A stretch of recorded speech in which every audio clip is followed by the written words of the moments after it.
విజయవాడలో పెద్ద ఎత్తున న్యాయవాదులు ధర్నాకు దిగారు. నల్ల చట్టాలను రద్దు చేసే వరకు పోరుబాట ఆపేది లేదని తేల్చి చెప్పారు.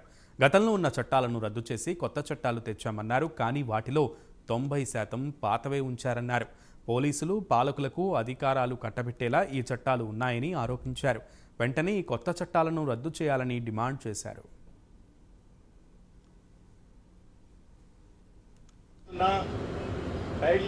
వ్యతిరేకంగా రాష్ట్ర వ్యాప్తంగా పెద్ద ఎత్తున పోరాడినారు. మీకు కేసులకు పోతే అంత ఇంతో ఆదాయం ఉంటుంది, కానీ కోర్టులకు పోలే.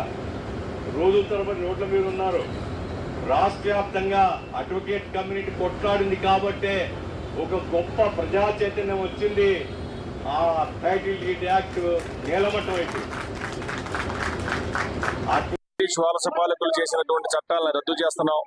భారతీయత ఉట్టబడేటట్టుగా మన స్వతంత్ర భారతంలో ఈ పౌరులకు ఉపయోగపడేటువంటి చట్టాలను మేము చేస్తా ఉన్నాం.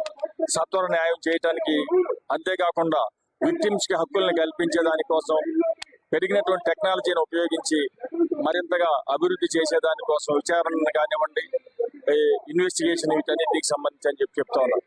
కానీ ఒకసారి మనం పరిశీలించినట్లయితే ఈ నూతన చట్టాలు అనేటువంటివి పాత చట్టాల్లో ఉన్నటువంటి విషయాలని 90 నుంచి 90% వరకు కాపీ అండ్ పేస్ట్ గా కొత్త చట్టాల్లో తీసుకొచ్చారు.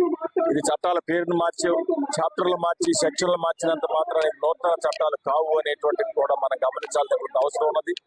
అంతేకాకుండా చేసిన మార్పులు, కొద్ది మార్పులు కూడా ప్రజలకు వ్యతిరేకంగా, ప్రజాస్వామ్యానికి వ్యతిరేకంగా